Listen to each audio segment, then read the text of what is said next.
গণতন্ত্রকে হত্যা করা হয়েছিল, সমগ্র বাংলাদেশের প্রত্যেকটি প্রতিষ্ঠানকে ধ্বংস করা হয়েছিল।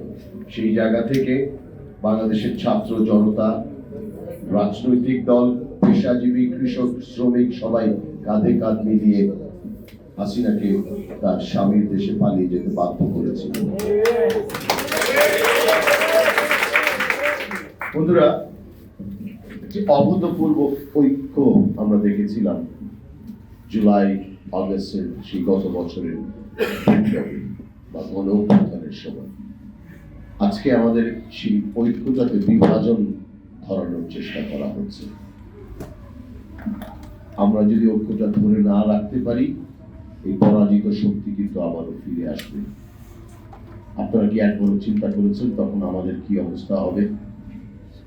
এদের মধ্যে সামান্যতম অনুশোচনা নেই। বিভিন্ন জায়গা থেকে ষড়যন্ত্র করছে দেশের বিরুদ্ধে। শেখ হাসিনা অডিওর মাধ্যমে আপনারা তার বক্তব্য শুনছেন। সামান্যতম এই যে কিভাবে পাখির মতো গুলি করে দেশের ছোট ছোট বাচ্চা থেকে শুরু করে হাজার হাজার মানুষকে তারা মেরেছে, পঙ্গু করেছে, আহত করেছে, তার জন্য তার সামান্যতম অনুশোচনা পর্যন্ত বলছে না। সেই আওয়ামী লীগকে কিন্তু চিরতরে রুখে দিতে হবে। সেই কাঁধে কাঁধে ঐক্যবদ্ধ থেকে ঐক্যটা বিনষ্ট করা যাবে না। আমরা যদি ঐক্যবদ্ধ না থাকি তাহলে স্বাধীন সার্বভৌম বাংলাদেশ হয়তোবা থাকবে না। বহিঃশত্রুর আক্রমণ থেকে আমাদেরকে যদি মুক্ত থাকতে হয়, তাবেদার রাষ্ট্র থেকে যদি আমরা যদি পরিত্রাণ পেতে চাই, তাহলে আমাদের ঐক্যটা অত্যন্ত জরুরি। এই যে আমরা এখন অনেক রাজনৈতিক দলের আবির্ভাব হচ্ছে, আমি আশা করব ইউনাইটেড লিবারেল পার্টি নতুন বাংলাদেশের জন্য তাদের মানে পার্টির যেই অবস্থানটা সেটা তারা সঠিকভাবে তুলে ধরবেন।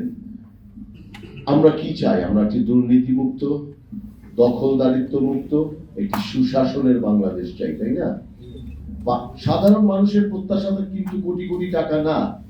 তারা নিরাপদ থাকতে চায়, তারা দুর্নীতিমুক্ত থাকতে চায়।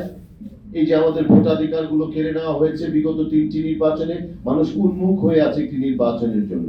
তারা তাদের যে ভোট একটি আমানত, সেই আমানতটি প্রয়োগ করে তারা তাদের পছন্দের প্রার্থীকে তাদের নেতা বানাতে চায় বা সংসদে পাঠাতে চায়। সেই অধিকারগুলো হরণ করা হয়েছিল। বন্ধুরা, আপনারা জানেন গতকাল এই হাসিনা পালায়নের মহেন্দ্রক্ষণ 5ই আগস্টে জাতীয় সংসদ ভবনের দক্ষিণ প্লাজায় জুলাই ঘোষণাপত্র ঘোষণা করা হয়েছে। আমরা সেই ঘোষণাপত্রকে স্বাগত জানাই। সেই সাথে আমি কিছু কথা বলবো।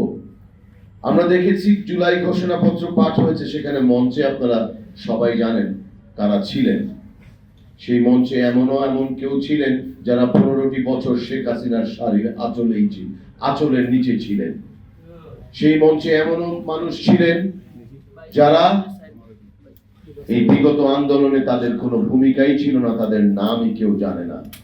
সেই মঞ্চে এমনও অনেকেই ছিলেন যাদের 5ই আগস্টে সেনাবাহিনীর কনভয়েও দেখা গেছে।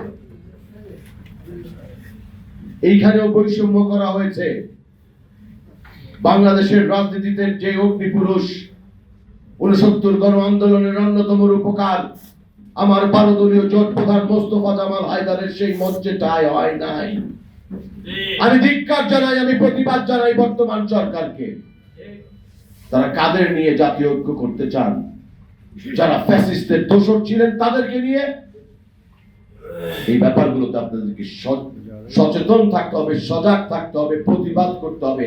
প্রতিবাদ যদি করা ভুলে যান তাহলে আবার সেই তিমিরেই যাব। 5ই আগস্ট 24-এর পূর্ববর্তী সময় আমাদেরকে চলে যেতে হবে।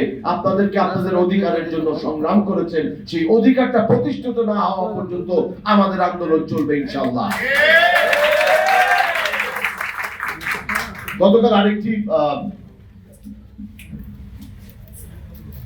প্রধান উপদেষ্টা রাত 8:20-এর দিকে আমার মনে হয়,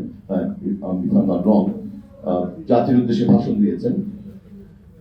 সেখানে তিনি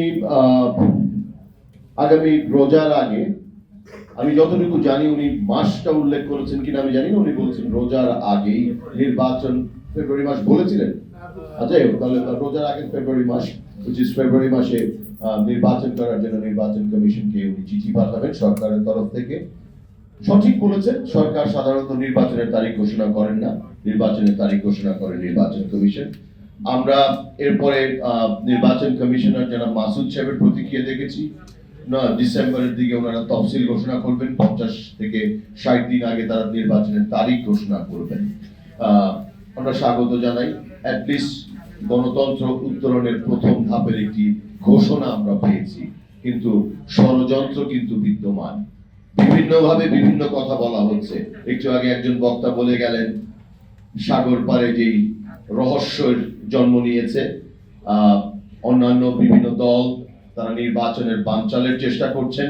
আমি আগেই বলেছি শেখ হাসিনার শাড়ির আঁচলের নিচে যারা ছিলেন তারা ঐক্যবদ্ধ আচরণ করছেন, এবং এমন কিছু দল, কালকে শুনেছি যে আমাদের একবার ক্ষমতায় আসার সুযোগ দিলে 54 বছরের ইতিহাস পাল্টে দেবে। বাংলাদেশের ইতিহাসটাও কি পাল্টে দেবেন? প্রশ্ন রাখতে চাই। তাদের ব্যাপারে আপনাদেরকে সজাগ থাকতে হবে, তাদেরকে প্রতিরোধ করতে হবে সুযোগ যখন আসবে আমাদের সামনে। কিন্তু এই ফ্যাসিবাদ বিরোধী ঐক্যটাকে বিনষ্ট করা যাবে না। আমাদেরকে ইস্পাত কঠিন ঐক্য গড়ে তুলতে হবে, ঐক্যটা ধরে রাখতে হবে। আগামী নির্বাচনের প্রস্তুতি এখন থেকেই সবাইকে নিতে হবে। প্রতিটি পাড়ায় পাড়ায় মহল্লায় ভোট কেন্দ্রে আপনাদেরকে প্রতিরোধ করে তুলতে হবে, কারণ শেখ হাসিনার দোসররা নির্বাচন বানচালের চেষ্টা করেই যাবেন। কিন্তু শেখ হাসিনা পালিয়ে গেছে, যেই নৌকা ডুবে গেছে সেই নৌকা আর বাংলাদেশে ভাসতে দেওয়া যাবে না ইনশাআল্লাহ।